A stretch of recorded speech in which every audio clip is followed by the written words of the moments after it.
정신의 뉴스 브런치 언제나 청취자 여러분들과 함께하고 있습니다. 오늘도 유튜브 콩 앱 저희가 열고 있습니다. 유튜브로 한 680여 분이 지금 들어오셨네요. 감사드립니다.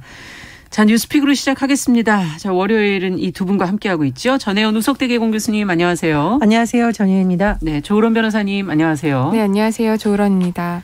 자, 앞서 두 가지 뉴스를 저희가 살펴보겠다고 말씀을 드렸는데 첫 번째로 지금 민주당이 6월 지방선거에서 오세훈 서울시장과 맞붙을 서울시장 후보를 이제 경선으로 선출하기로 했는데 예비 후보인 김진애 전 의원 경선에서 여성 가산점을 적용해야 한다고 지금 주장을 하고 있습니다. 어떤 내용인지 정 교수님께서 먼저 좀 정리를 해 주시죠. 예, 일단 민주당에서 서울시장 후보를 선출하게 될 방식을 잠시 설명을 드리면 네. 26일부터 30일까지 이 닷새 중 이틀 동안 100% 국민 여론조사 방식으로 1차 투표를 진행합니다. 네. 그런데 민주당에서는 결선 투표제라는 제도가 여기 도입되어 있는데요. 1차 투표에서 과반 득표자가 없으면 1, 2위를 놓고 다시 투표를 하는 방식이죠. 해외 뭐 대통령 선출 방식이라는 네. 당에서. 그렇습니다. 예. TV 토론은 결선 진출자 2명만을 대상으로 1회 실시하는 것을 방침으로 하고 있는데요. 네. 현재 3인이 압축되어 있습니다. 송영길 전 대표, 박주민 의원 그렇죠. 그리고 김진애 전 의원이 하게 됐었는데 당초 박영선 전 중소벤처기업부 장관의 참여 가능성도 거론이 됐습니다만 본인이 고사하는 걸로 지금 정리가 됐기 때문에 그렇죠. 3인 경선이라고 볼 수 있겠습니다. 그런데 지금 출사표를 낸 김진애 전 의원의 주장을 요약을 해보면 경선 일자, 방식 또 가산점제에 대한 문제 제기를 지금 하고 있는 건데요. 일단 다른 것을 쭉 그냥 설명을 드리자면 예.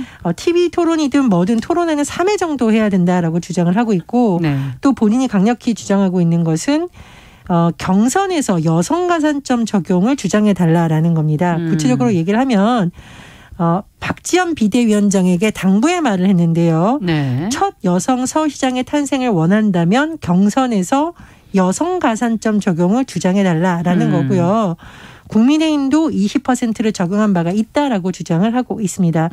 그런데 현재 민주당 당원 당규를 보면 여성, 장애인, 청년 후보자에게 경선 득표수, 그러니까 본인이 얻은 득표수의 최대 25%까지 가산점을 부여할 수 있는 방안이 있긴 하지만 전현직 국회의원인 경우에는 10%만 적용하게 되어 있는 건데 지금 김진애 전 의원 경우에는 이 10%까지도 국민의힘이 적용한 바가 있으니 이것을 좀 적용해야 되는 거 아니냐는 주장을 펼친 것으로 보입니다. 네. 자, 그러면 지금 국민의힘에서 20%를 적용한 바가 있다. 지금 그런 지적도 했고 내용들을 한번 하나씩 좀 팩트 체크를 해가면서 점검을 좀 해볼까요? 조 변호사님께서 좀 정리해 주시겠어요? 네, 일단 김 전 의원이 지금 국민의힘도 20%를 적용한 바 있다라고 했는데요. 네. 사실 이것은 이번에 진행되고 있는 경선 과정에서는 아직 광역단체장의 경선에 있어서 국민의힘이 20%를 적용한 바는 아직 보이지 않고 있고. 그럼 언제? 이제 기초의원이라든지 기초단체장에서는 이번 경선에서 20%를 적용한 적이 있습니다. 예. 그런데 지난 이제 보궐선거 때 국민의힘에서 이제 광역단체장에 대해서도 여성 가산점 20%를 적용한 적은 있습니다. 그렇군요. 제가 조금 더 설명을 드리면 지난해 4.7 서울시장 보궐선거에서 여성 가산점제가 눈길을 끈 이유가 있는데요. 네. 서울시장 후보를 압축하는 과정에서 예비 경선이 있고 본 경선을 내부에서 치르는데 예비 경선은 뭐냐면 후보가 너무 많이 나오면 그렇죠. 일단 한번 우리가 왜 컷오프 압축을 하잖아요. 예. 이 과정에서 20% 여성 가산점제를 부여를 하고요. 네. 다시 후보를 추려서 최종 한 명으로 선출하는 과정에서는 10% 가산점제를 적용한다고 한 바 있습니다. 그런데 당시 이 나경원 조은희 예비 후보가 정치 신이라고 볼 수 있느냐. 그리고 이제 광역단체장 후보에게 이걸 적용하는 게 맞느냐 시끌시끌했었는데 네. 공관위 차원에서 그냥 이거 하는 것이 맞다. 그리고 당원 당규상 사회적 약자라든가 여성에 대한 부분이 있기 때문에 이걸 그대로 적용하겠다고 결론이 내려서 그대로 적용이 됐었고 이 과정에서 조은희 예비후보 같은 경우는 이것을 안 받는 안을 내시기도 했었지만 국민의힘 내부의 예를 들면 중앙여성위원장 같은 경우는 이것은 개인이 받고 안 받고의 문제가 아니라 그렇죠. 유리천장을 깨기 위한 제도적인 측면이기 때문에 예비 후보들이 받고 안 받고의 문제가 아니라 적용이 돼야 된다라고 또 주장을 한 바 있습니다. 그 당시에 이제 여성가점제를 반대했던 입장에서는 이제 전국구의 선거의 단위로 뽑는 광역단체장의 경우에는 네. 이게 그 후보들의 인지도가 전국구 단위로 지금 인지도가 그렇죠. 높은 사람들이 나오기 때문에 예. 굳이 이제 여성 가산점을 주지 않아도 필요가 된다라고 하는 이제 반대하는 입장이었고요. 그 부분에 대해서 이제 조은희 의원이라든지 다른 몇몇 의원이 동의를 한 바 있었습니다. 네. 자, 이번에 김은혜 의원은 어떻게 된 거죠? 국민의힘에서 지금 현역 의원 감산점이죠, 그거는. 그거를 받고도 이긴 건가요, 그러면? 그렇습니다. 이제 국민의힘 경우에는 사실 초기에 현역 의원들이 지방선거에 나가는 것을 좀 부담스러워하는 분위기가 있어서 감산을 하게 된 건데요. 네. 그 이유는 앞으로 윤석열 정부 출범위에 여소야대 국면이 됩니다. 그럼 가뜩이나 의석수가 작은데 현지 국회의원들이 지방선거에 출마하게 될 경우에는 보궐선거를 치러야 그렇죠. 되잖아요. 그리고 네. 의석수가 보궐선거에서 반드시 이길이라는 보장도 없기 그렇습니다. 때문에 네. 그런 점 그리고 당내 어느 정도 기득권이 있다라는 점 등등을 감안해서 현역 의원의 오히려 페널티를 주는 5% 감산점을 준 건데 경기도지사 후보 경선에서 김은혜 의원이 유승민 전 의원하고 경쟁을 해서 그렇죠. 감산점 5%를 받고도 52.67%를 얻어서 승리한 지금 경우입니다. 아, 그렇군요. 지금 이게 한 번을 다 기억하고 계시지 못하기 때문에 이렇게 한번 팩트 체크가 좀 필요할 것 같고요.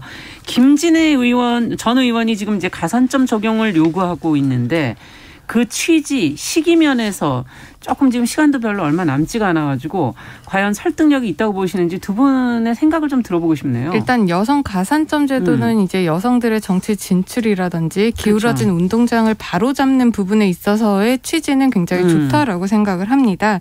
그런데 지금 경선이 얼마 남지 않은 상황에서 이렇게 무리하게 가산점을 주장하는 것은 사실 시기적으로 좀 무리가 있다라고 생각이 되어져요. 이제 맨 처음에 경선 룰을 만들 때 이런 주장을 해서 그 룰이 이미 지금 진행되고 그렇죠. 있는 경선 방식에 도입이 되었다면 참 좋았겠지만 지금 와서 지금 이 부분에 대한 논의도 필요한 시점인데 그런 것들을 이제 무시하고 이제 또 진행이 되다 보면 이게 또 공정성이라든지 여러 절차상의 그렇죠. 문제가 있을 수 있기 때문에 그 시기적으로 좀 문제가 있지 않을까 생각을 합니다. 네, 어떻게 보십니까, 정 교수님께서? 저도 이제 여성공천 가산점제는 개인이 선택하고 말고의 문제가 아니라 제도적으로 필요하니까 더 안착이 돼야 된다고 생각을 하고요. 네. 뭐 각종 선거에서 이것이 안 지켜지고 있기 때문에 상징적으로 된다면 좋다라고 생각을 합니다. 그런데 조 변호사님이 말씀하셨듯이 지금 시기상으로 본인이 벌써 예비 경선 컷오프를 통과한 3인 안에 들어간 상태에서 이걸 주장을 하기 때문에 이게 보편적 제도로서의 명분이 조금 약한 건 아니냐는 우려가 제기가 되고요. 네. 제가 국민의힘 사례를 봤는데 국민의힘은 공천관리위원회에서 큰 방침을 4월 1일 정도 어느 정도 틀을 만들었어요. 그래서 그때 이미 예를 들면 광역단체장 후보 경선의 경우 정치 신인 10% 가산점. 신인에 대한 것을 그런데 그렇죠. 그건 필요하죠. 그렇죠. 그리고 정치 신인이란 무엇인가? 선거 출마 경험이 없는 사람으로 아예 한정을 해서 이미 구체적으로 안이 나왔고요. 그리고 말씀해 주셨듯이 20% 가산점의 경우에는 기초장체장, 광역 기초의원 경선에 참여하는 정치 신인, 청년, 여성, 장애인, 독립유공자, 국가기용자로 구체적으로 좀 어느 안이 마련이 됐고요. 네. 다만 장애인의 경우에는 이게 장애 몇 등급이냐 좀 논란이 있어서 그걸 오히려 완화하는 쪽으로 보완하는 방식이 되어 있습니다. 네. 그래서 어떻게 보면 이 가산점제에 대한 논란이 제기될 것을 염두에 두고 미리 공간위에서 좀 확정안을 만들려고 속도를 낸 것에 비해서 그게 맞는 거긴 하죠, 사실은. 민주당의 네. 경우에는 서울시장 공천 경선 과정 자체가 워낙 그동안 논란이 많았기 때문에 많이 늦춰져 있고 지금. 예, 이런 네. 부분에 있어서 좀 혼선이 있었던 게 아니냐 그런 생각이 듭니다. 네. 이번에 이 경선 과정을 보시면서 두 분이 또 어떤 생각이 드셨는지도 좀 끝으로 좀 들어볼까요? 이번에 이제 경선이 이제 치열한 몇몇의 지역구가 있는데 그 부분 그 지역 관련해서는 지금 후보들의 입장이라든지 그 당에서 과연 누구를 후보로 내세울지 이 부분에 대해서 아직까지 정확하게 룰이 세워지거나 어떻게 절차나 진행 방향이 세워진 게 없다라는 생각이 듭니다. 계속해서 누가 나온다 이런 인사들이 하마평에 그렇죠. 아직도 오르내리고 있고 또 이번에 김진애 전 의원 같은 경우에도 사실 대회라는 게 대회가 시작하기 전에 어느 정도 그 대회를 운영하는 규칙들이 만들어져야 그 대회를 관람하는 사람들 그리고 대회에 그렇죠. 참여하는 참가자들이 그 룰에 의해서 진행이 되잖아요. 그래야 공정하면. 그런데 그런 것들이 아니라 이번에도 이미 예비 경선 후보자로 거의 선정이 된 이후에 룰을 조금 바꾸자라고 하는 것은 자칫 잘못하면 자기에게 유리한 룰로 이끌어가려고 하는 어떻게 보면 좀 불공정하다라는 이미지까지 줄 수 있는 부분이 아닐까 싶어서 그 네. 취지에는 적극 공감하지만 예. 시기라든지 여러 가지 절차상의 문제는 있을 수 있을 것 같다라는 생각이 계속 들게 되는 지금 과정인 것 같습니다. 네. 정 교수님께서는 어떻게 보십니까? 민주당이 서울시장 공천 과정을 보면 굉장히 지지자들로서는 아쉬운 점이 많다고 생각이 들어요. 전략공천 관련해서 계속 번복이 되거나 당내 분란이 일어났다거나 등등이 과연 대선에서 패배하고 제대로 반성하고 이번 과정을 통해서 좀 다시 지지자들의 마음을 얻으려는 노력을 했는지 새로운 모습을 보여주고 있는가. 국민 눈높이에서 보면 굉장히 아쉬운 점이 많다고 생각을 하고요. 네. 지금이라도 좀 뭐 예를 들면 당사자들끼리나 공관위원들과의 논의를 통해서 되도록이면 합의안을 만들어서 경선 과정을 좀 멋있게 하는 것도 좋은 민주주의 과정이잖아요. 네. 그런 모습을 보여줬으면 하는 바람이 있습니다. 그리고 또 한 가지 좀 당부드리고 지금이라도 우리가 좀 검토를 사회적으로 논의를 해보자라고 말씀을 좀 드리고 싶은 건 지금 이 광역단체장에 있어서 1995년 그 6차례나 지금 선거가 이루어졌는데 네. 단 한 번도 여성 광역단체장이 나오지 없었어요. 않은 상황인 거거든요. 예. 지금 36년 여성 광역단체장이 없었더라는 건데 네. 이것을 보면 아직도 사회 구조적으로 좀 기울어진 운동장이 되어 있지 않은가 그 부분에서 어느 정도 맞추기 위해서 여성 가산점제를 뭐 지금 이렇게 경선이 이루어지는 과정에 빨리 논의를 하고 뭐 적용을 하자 이것이 아니라 사회적으로 충분히 논의를 거쳐서 앞으로 계속 선거는 있을 거잖아요. 그렇죠. 그렇기 때문에 이 선거에서 이것을 어떻게 적용할 것인지를 좀 충분히 논의하는 시간을 가졌으면 좋겠다 생각을 합니다. 한번 고민해 볼 필요가 있다라는 문제 제기까지 해주셨어요. 자, 두 번째 뉴스로 또 가보겠습니다. 앞서 말씀드렸던 윤석열 대통령 당선인의 병사 월급 200만 원 공약. 이제 이 공약의 실현 가능성을 두고 최근에 좀 말이 많다는데 이 공약의 내용이 정확하게 무엇이었는지 그리고 또 함께 어떠한 지적들과 반응들이 지금 나오고 있다는 건지 내용을 먼저 좀 정리해 보고 들어가서 얘기해 보죠. 조 변호사님. 예. 지난 대선 선거 운동 기간 중에 이제 윤석열 당선인이 자신의 페이스북에 이제 한 줄 공약들을 여러 가지로 올렸었는데요. 그 중에서도 이제 가장 눈에 띄었던 것 중에 하나가 병사 월급 600만 원이라는 공약이었습니다. 이와 관련해서 이번에 대통령직 인수위원회가 병사 월급을 200만 원으로 인상하는 방안을 이제 검토 중이라는 입장을 밝혔고요. 또 이것이 이제 내년도 이행을 전제로 이제 세부적인 사항에 관해서 검토하는 중이다라고 밝혔습니다.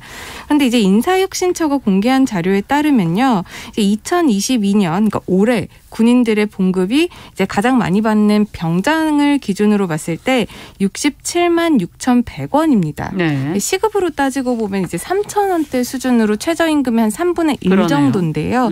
이게 사실 1970년대에는 900원이었습니다. 그러다가 이제 올해 68만 원 정도까지 올랐으니 이제 50년 만에 이제 750배가 인상된 셈인데 사실 아직까지도 최저임금의 3분의 1 밖에 안 되는 부분인 거잖아요. 그러다 보니까 여러 가지 이제 군내 처우 개선을 요구하는 목소리는 계속 나오고 있고 그렇죠. 이 부분에 대해서 윤석열 당선인뿐만 아니라 이재명 전 후보 같은 경우에도 공감을 해서 이 부분에 대해서는 여러 가지 뭐 후보들 간의 합의라든지 아니면 국민적인 시각에서도 어느 정도 군사들의 봉급을 올려야 한다. 이 부분에 대해서는 사회적인 합의는 이루어지고 있는 상황인 것 같습니다. 그런데 여기에 대해서 이제 문제가 제기가 되고 있는 것들이 몇 가지가 있는데요. 어떤 부분입니까? 이제 첫 번째가 이제 재정적인 문제입니다. 재정. 올해 국방부 예산이 지금 54조 6,112억 원인데요. 네. 그중에서도 이제 연간 2조 1,000억 원이 지금 이 인건비에 쓰이고 있습니다. 예. 그런데 병사 월급이 지금 67만 원 정도에서 이제 200만 원으로 인상을 한다는 건데 2배가 넘네요. 3배 정도가 3배가 가깝네요. 오른다는 겁니다. 예. 근데 그렇게 보면은 이제 국방 예산의 전체 그 중에 9.3%인 이제 지금 수준의 한 3배가 된다는 건데 그렇게 보면은 지금은 한 2조 정도의 예산이 쓰이고 있으면 앞으로 한 5조 이상이 더 쓰인다는 겁니다. 그렇겠네요. 그럼 이제 과연 이 재원을 어디서 마련할 것인가 이 부분에 대한 이제 문제 제기가 하나가 되고 있고요. 또 이게 200만 원으로 병사 월급이 오르다 보면은 이제 군 간부라고 볼 수 있는 부사관이라든지 장교 이런 봉급 체계들을 또 어떻게 형평성을 맞춰서 유지를 시킬 것인가. 지금 뭐 하사관 같은 경우 뭐 현재 하는 월급이 160만 원 정도 수준이라고 하니까 병사 월급이 200만 원이 되면은 당연히 이제 하사나 간부도 이제 그에 맞춰서 올라야 되는 거잖아요. 네. 그러면은 이 전반적인 그 월급 체계 이 차이를 메꾸기 위해서는 이제 전체적으로 더 예산이 7조 네, 이상이 7조 이상이 지금 추가적으로 예산이 든다라는 겁니다. 이 부분에 대한 비판적인 목소리가 나오고 있는 것이고 또 하나는 이제 5년 뒤에 뭐 당장에 이제 200만 원으로 올린다고 한다면 국방비로만 한 70조 원 정도가 이제 나중에 쓰일 수 있다라는 건데 그렇게 본다면은 인건비에 쓰이는 비중이 높아지니까 그만큼 무기 개발이라든지 아니면은 그런 무기를 구입하는 데 있어서 하지 못하게 된다. 그럼 병력 손실이 나는 것이 아닌가 이런 우려의 목소리도 있고요. 또 하나는 이게 이제 선거 때 나왔었던 비판이었는데 이게 지금 포퓰리즘 아닌가 또 이대남만을 위한 공약이 아닌가 이런 비판적인 목소리도 많이 나오고 있습니다. 네, 지금 어쨌든 재원이 좀 가장 심각한 문제로 지금 지적이 되고 있는 거군요. 자, 이 애초에 이런 공약이 왜 나왔는지 그럼 한번 그 근본적인 거 지금 뭐 포퓰리즘 얘기도 잠시 해주셨지만 어떻게 보십니까, 정 교수님께서는? 저는 이게 이번 선거에서 젊은 남성들이 느끼는 불만이나 불안을 해소해주기 위한 고민을 나쁘다고 말할 수는 없는데 그 고민을 선거에 이용하다 보니 너무 급조되고 좀 취지에 안 맞는 공약이 나오는 게 아닌가 싶습니다. 대표적인 것이 여성가족부 폐지고요. 또 하나가 죄송합니다. 병사 월급 200만 원. 예, 그렇습니다. 네. 그래서 아마 재원이라든가 부작용 문제를 너무 검토를 안 한 것이 아닌가 그런 우려가 듭니다. 자, 어떻게 보세요, 조 변호사님께서는? 저는 이 공약에 대해서는 사실 예전에는 우리가 전쟁 국가였고 또 지금도 이제 분단 국가였기 때문에 그런 국방의 의무라든지 이런 부분이 많이 강조가 됐습니다. 그래서 이제 남자들의 희생이 강조가 되었고 그것이 의무로 이제 그렇죠. 규정이 되었었죠. 그런데 이제 사회적 인식도 많이 변화를 했고 경제 규모도 매우 커졌습니다. 그러다 보니 그에 걸맞는 이제 대우라는 것이 이제 주장을 하게 되었고 또 필요하게 되었다라고 생각을 합니다. 그리고 또 이게 지금 현재 남자만 이제 복무가 의무가 되어 있으니까 이제 이 부분에 대해서 젊은 20대 남자들은 이제 여자도 군대를 가야 되는 것이 아니냐 그런 부분도 이제 주장이 나오고 있는데 사실상 여자들이 지금 군대를 가는 거는 현실적으로 거의 불가능하죠. 그런 정책들이 나오기 위해서는 많은 논의가 또 필요하기 때문에 그렇다면은 이것을 월급이라도 인상을 해서 군대에 있는 그 2년 동안 이 남자들이 사회에 복귀될 수 있게 어떤 발판이라든지 자금을 마련할 수 있는 그런 틀을 마련해 주자라는 상황에서 이 200만 원으로 인상을 하는 것은 저는 매우 바람직하다라고 생각을 합니다. 그런데 아까 교수님께서도 지적을 하셨다시피 이게 구체적으로 이 예산을 어디에서 마련할 수 있을까 이 부분에 대해서 깊은 논의가 이루어지지 않고 나온 공약처럼 지금 보이거든요. 왜냐하면 그렇게 볼 수 있는 부분 중에 하나가 아직 인수위에서도 검토 중이다. 뭐 내년을 전제로 지금 구체적으로 검토하고 있다. 이런 정도만 지금 나온 상황이지 그 예산을 어디서 뽑아올 것인가 어떻게 구체적으로 실현 가능하게 나누어 줄 것인가 이런 부분에 대한 설명이 충분하지 않았다라는 아쉬움은 계속해서 남고 있는 거죠. 네. 어쨌든 재원 마련의 문제도 고민이 이제 필요하고 결국 이 얘기가 나온 이유를 보면 병사들이 제대 이후에 가지는 어떤 불안감이라든가 그 병영 생활에 대한 불만 이런 것들을 그 생활의 질을 좀 높여줘야 되는 부분들 이렇게 다른 부분도 조금 더 들여다봐야 되지 않을까 하는 생각도 드는데요.